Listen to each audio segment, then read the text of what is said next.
ঠাকুরের আতুল চরণে প্রণাম জানিয়ে, আরাধ্যা জগৎজননী বড় মায়ের আতুল চরণে প্রণাম জানিয়ে, পরম পূজ্যপাদ বর্দার চরণে প্রণাম জানিয়ে, পূজনীয় আচার্যদেবের চরণে প্রণাম জানিয়ে সকলকে আমার আনন্দিত জয়গুরু বলে আলোচনা প্রসঙ্গে সপ্তম খণ্ডে নরেশবাবু, জনসাধারণের মনোজগতে বিপ্লব কে আনবে? শেষে ঠাকুর প্রীতিমধুর কণ্ঠে অন্তরঙ্গ ভঙ্গিতে একটু ঝুঁকে হাত নেড়ে বললেন, বিপ্লব ভালো, কিন্তু বিপ্লবটা হওয়া চাই অমৃতবর্ষী। বিষ বিপ্লব ভালো না, বিদ্রোহ জিনিসটাও ভালো না। অবশ্য বৃদ্ধির জন্য যা তাকে আমরা বিদ্রোহ বলি না। বিপ্লব মানে ভাসিয়ে দেওয়া। বাঁচা বাড়ার অনুকূল ভাবধারায় সারা দেশকে ভাসিয়ে দিতে হবে। তাই বলি, অমৃত বিপ্লবের প্রয়োজন আছে। বিপ্লব চাই দানা বাঁধানোর কারিগরি চাই, আর বিহার চাই। কথার ভিতর দিয়ে যেন অমৃত উদ্দীপনার স্ফুলিঙ্গ ছুটছে। প্রাণে প্রাণে শুভ সমবেগে দীপশিখা জ্বলে উঠছে। আবেগে মাতোহারা হয়ে জলোত্তালে বলছেন, ওরা বলতো জনসাধারণের বাণী ভগবানের বাণী, কিন্তু সাধারণ মানুষ জানে না কিসে তাদের ভালো হবে। তাদের প্রবৃত্তি অনুযায়ী ব্যবস্থা হলেই তারা মনে করে সর্বোত্তম ব্যবস্থা হলো। তাতে তাদের যে সর্বনাশ হয়ে যেতে পারে তা আর বোঝে না। একদল চোরকে যদি আইন করতে দেওয়া যায়, তারা চুরির অনুকূলেই আইন ঠিক করবে। ওদের বৃদ্ধিই অমন্তর। তাই আমার মনে হয় প্রবৃত্তি পরতন্ত্রী অজানাদের বুদ্ধি বিচারের উপর প্রাধান্য না দিয়ে পুরন পুরুষ যারা, তাদের বাণীর উপর প্রাধান্য দেওয়া ভালো। আমি তাই বলছি, পরিপূরকের বাণী ভগবানের বাণী, বন্দে পুরুষোত্তমম। খুব ঠিক কথা। এতে জগতের প্রত্যেকেই পরিপূরণকারীদের বন্দনা করা হয়, কেউ বাদ যান না। এই সব মহানদের বাণী ও নির্দেশ মতো যদি সমাজ ও রাষ্ট্র পরিচালিত হয়, তাহলে আর কোনো খাঁকতি থাকে না।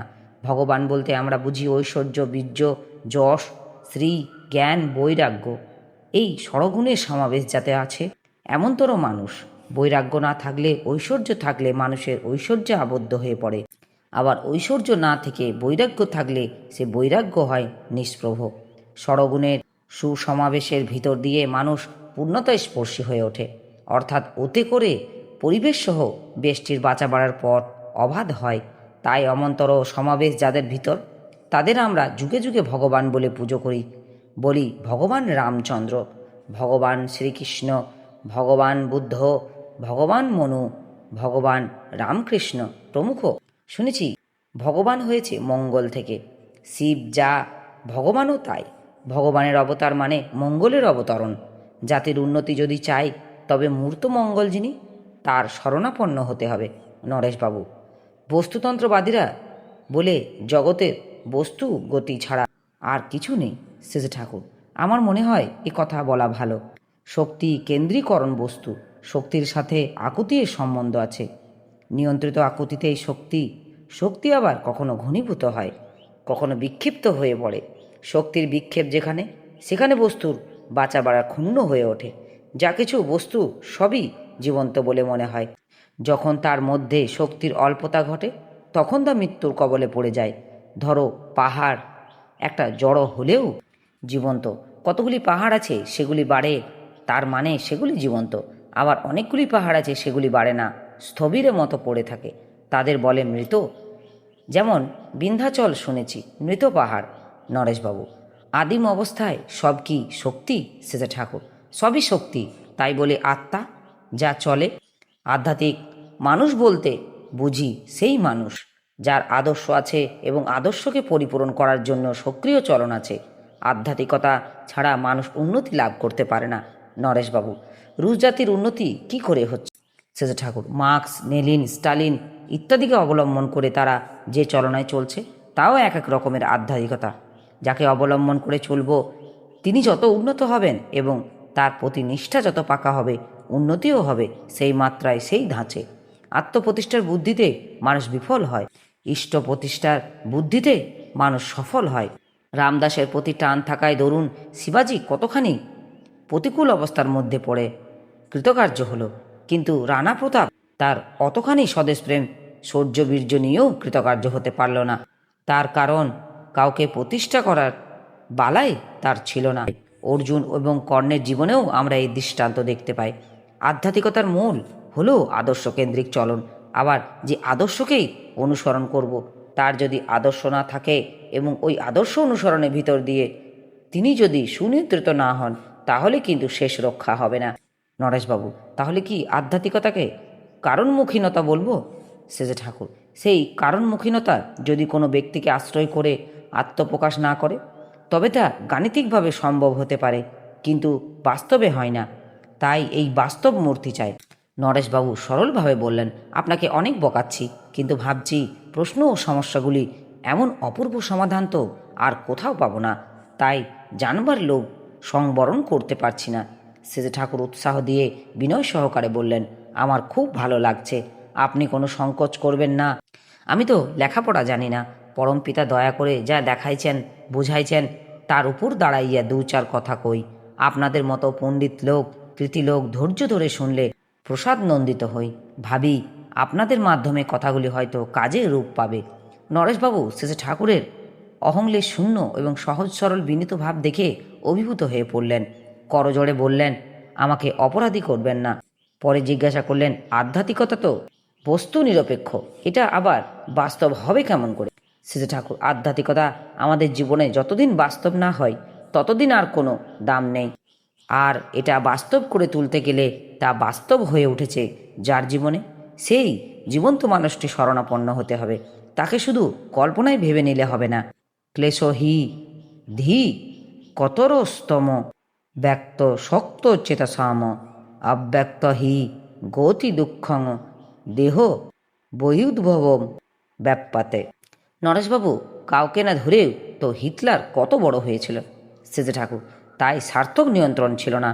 অত বড় হয়েও অহমিকার দরুন নিজের এবং জার্মানের সর্বনাশ ডেকে নিয়ে আসলো। ইংল্যান্ড এবং আমেরিকার সঙ্গে স্ট্যালিনের নীতিগত কোনো মিল নেই, কিন্তু আত্মরক্ষার জন্য যে তাদের সঙ্গে হাত মেলাতে পেরেছে, এই কূটকৌশলটুকু তার পক্ষে সম্ভব হতো না যদি নেলিনের প্রতি তার কিছুটা আনুগত্য না থাকতো। তবে আত্মসমর্পণ যথাস্থানে হওয়া চাই এবং পূর্ণ হওয়া চাই। যে যতই বড় হোমরা চোমরা হোক না কেন, এতে যার যতখানি গলদ থাকে তার জীবনেও খাঁকতে থাকে ততখানি। বিশেষত নেতৃস্থানীয় যারা, তারা যদি আত্মসমর্পণবিহীন হয়, তাদের সর্বনাশের সঙ্গে সঙ্গে জাতিরও সর্বনাশ হয়। নরেশবাবু, লোকসাম্যের কথা বলে, কিন্তু একজনের পক্ষে যা ভালো তা সবার পক্ষে যে ভালো হবে তার তো কোনো মানে নেই। সেজে ঠাকুর, যার যেমন বৈশিষ্ট্য, যার বাঁচা বাড়া যাতে পুষ্ট হয়, তাকে তেমনিভাবে যোগান দিতে হবে। আমার হয়তো রুটি সহ্য হয়, আপনার হয়তো ভাত সহ্য হয়। আপনি যদি আপনার রুচি ও পছন্দ অনুযায়ী আমার উপরে জোর করে ভাত চাপান, তাহলে কিন্তু আমার অসুবিধা হবে। তাই চাই সম্পদের সাম্যসঙ্গত পরিবেশন, সাম্য পরিবেশন নয়। মানুষের পোষণে দেবার বেলায় প্রত্যেকেই তার বৈশিষ্ট্য অনুযায়ী পোষণ দিতে হবে। প্রত্যেকের সহজাত সংস্কার যাতে পুষ্ট হয়ে ওঠে, তাই করা লাগবে। সবার জন্য একঢালা ব্যবস্থা করলে হবে না। আর একই রকম কচ্ছতা বা একই রকমের প্রাচুর্যের মধ্যে যে সবাইকে রাখা দরকার, তাও কিন্তু নয়। ব্যক্তি বিশেষণের উন্নতির জন্য তাকে কচ্ছতার মধ্যে রাখা ভালো, ব্যক্তি বিশেষের উন্নতির জন্য তাকে প্রাচুর্যের মধ্যে রাখা ভালো। তাও আবার বিভিন্ন ব্যক্তির পক্ষে বিভিন্ন মাত্রায়। দুষ্টা পুরুষ ছাড়া এই বৈশিষ্ট্যানুগ ব্যবস্থার মরকজ সকলেই বোঝে না।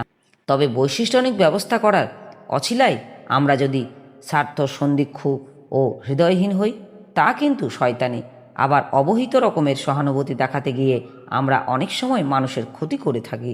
কিছুটা অভাবের মধ্যে থাকলে চেষ্টায় ভিতর দিয়ে যার সমতা হয়তো অনেকখানি ঠিক থাকতো, কৃত্রিমভাবে তার অভাব পূরণ করলে হয়তো দেখা যাবে সে সাম্যহারা হয়ে পড়েছে। শেষে ঠাকুর বিশেষ আগ্রহের সঙ্গে বললেন, শোনেন, আপনারা যত যাই করেন, উন্নতি যদি কাম্য হয়, তবে ব্যক্তি ও জাতির জীবনের মুখ্য করে রাখতে হয় ইষ্টকে। তাতে সুখ দুঃখ যাই আসুক না কেন, কোনো কিছুর জন্য তাকে চাইলে তাকে পাওয়া যাবে না। মানুষ তখন বৃত্তির অধীন হয়ে পড়বে, বৃত্তির কান চেপে ধরে যা খুশি করাবে। আপনার ঊর্ধ্বে যদি কিছু না থাকে যাতে আপনি যুক্ত হবেন, তাহলে প্রবৃত্তিগুলি তাদের মতো চলবে। কিন্তু তেমনতর কেউ যদি থাকেন, প্রবৃত্তিগুলি যাকে কেন্দ্র করে চলবে, তখন তাকে কেন্দ্র করে অখণ্ড তত্ত্ব আসবে। এই অখণ্ড তত্ত্ব যত শক্তিমান এবং জমায়েত হয়ে উঠবে, ব্যক্তিত্ব অর্থাৎ পরিপূরণী ক্ষমতা ততখানি বেড়ে উঠবে।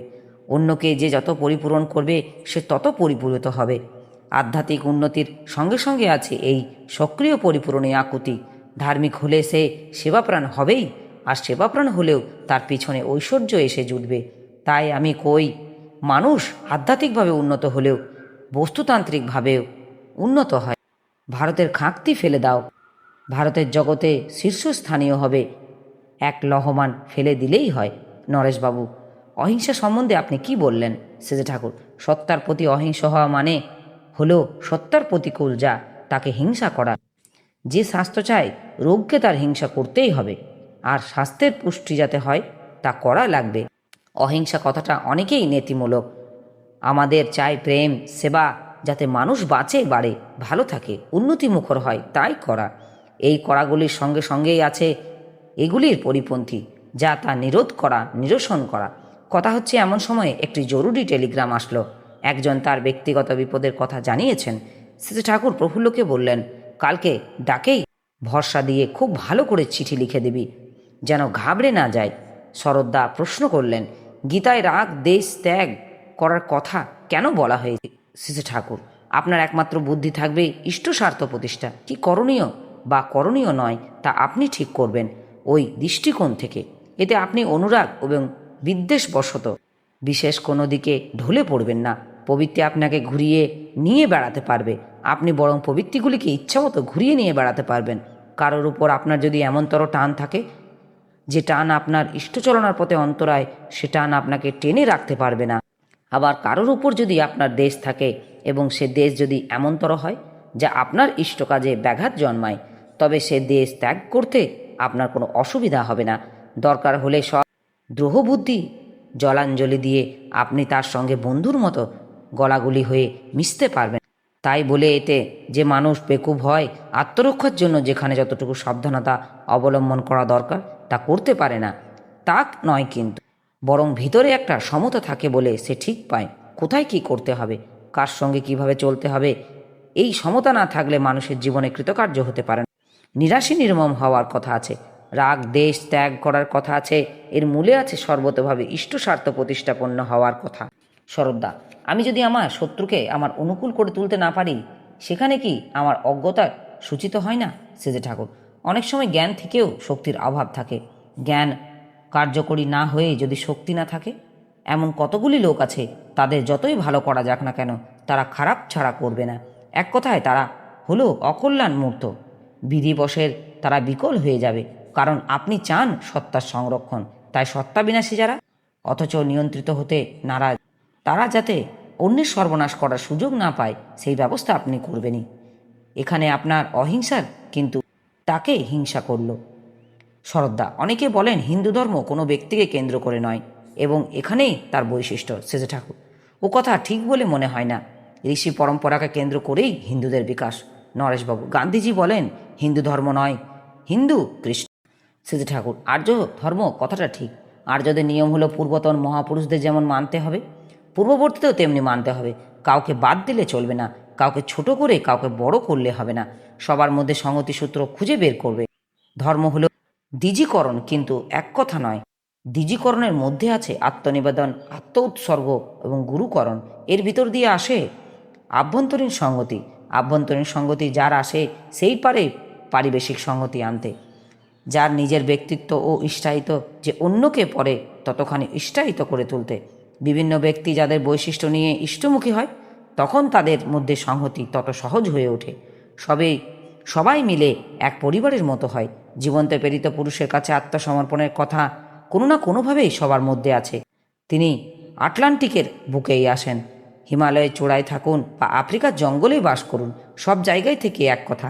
তাই বলে বিজ্ঞান, বৈশিষ্ট্যপালী পুরোয়মান বিভিন্ন মহাপুরুষের মধ্যে ভেদ করলেও তাদের আছে শ্রেষ্ঠ। সব চাঁদই পূর্ণ চাঁদ। মানুষ যখন যতটুকু নিতে পারে ততটুকুই পায়। তার বিভিন্ন আবির্ভাব সম্বন্ধে ওই কথা। তাই আছে সর্বদেবময় গুরু, সেই পূর্ণ সোমপি গুরু কালে না নেব ছেদা। এই ধারণা থাকলে লক্ষ কোটি সম্প্রদায় থাকলেও প্রত্যেকটি সম্প্রদায়ের জন্য, প্রত্যেকটি দেশ তখন প্রত্যেকটি দেশের জন্য প্রকৃত দরদ যেন তখন আপনি আসে। নিত্যপঞ্চ মহাযজ্ঞ, তাই আপনাদের নিত্যকরণীয় যজ্ঞ মানে সেবা সম্বর্ধনা। পৃথিবীতে সবারই সেবা সম্বর্ধনার জন্য আপনি দায়ী। মায়, শিয়াল, কুকুর পর্যন্ত আপনার দায়িত্বে ন্যস্ত। কাউকে বঞ্চিত করতে পারবেন না আপনি। সেই আপনার আমার সব ভুলে গেলাম। ভাবানাকম্পিতা চলে গেল। বিদেশিরা আমাদের মাথায় মতি দিয়ে কৃষ্টিগত বিজয় করে ছাড়ল। তাই আমরা দুনিয়ার দরবারে দেউলিয়া, কেউ পৌঁছে না, পদানত হয়ে পড়ে আছি। কিন্তু ওরাই বলেছে ভারত একদিন সবার পক্ষে এতখানি ছিল যে তাকে কেউ আক্রমণ করার কল্পনা পর্যন্ত করতে পারত না। সেই গৌরব এখনও আছে যদি গ্লানি বিদূরিত করি। তার জন্য চাই তপস্যা। জঙ্গলে যে জপ করাকে তপস্যা বলে না, তপস্যা বলে যাবতীয় বাধ্য অতিক্রম করে সর্বতভাবে কৃতি হওয়াকে। তার জন্য কর্মের সঙ্গে নাম ধ্যান যতটা লাগে তাও করতে হবে। তাই বলি, করো, চিন্তা করো এবং তদনুযায়ী করো। করণীয় বলে যতটুকু জানা আছে এখনই তা করতে শুরু করো। কথা বলতে বলতে শেষে ঠাকুর চোখ মুখ এবং কণ্ঠস্বরে একটা আকুল আবেদন উচ্ছ্বাসিত হয়ে উঠল। বারবার সবার অন্তরে ধ্বনিত হতে লাগলো, করণীয় বলে যতটুকু জানা যায় এখনই তা করতে শুরু করো। অন্তরে বাহিরে আকাশে বাতাসে আধার ঘেরা পদ্মাচরের স্তব্ধ দিগন্তে ওই কথারই প্রতিধ্বনি যেন নিরন্তর অনুরণিত হয়ে চলল। আমার এই আলোচনা প্রসঙ্গে কিছু ভুল ত্রুটি হয়ে থাকলে আপনারা আমায় ক্ষমা করবেন। উপস্থিত দাদা, ভাই, বোন, মায়েদের আমার আনন্দিত জয় গুরু।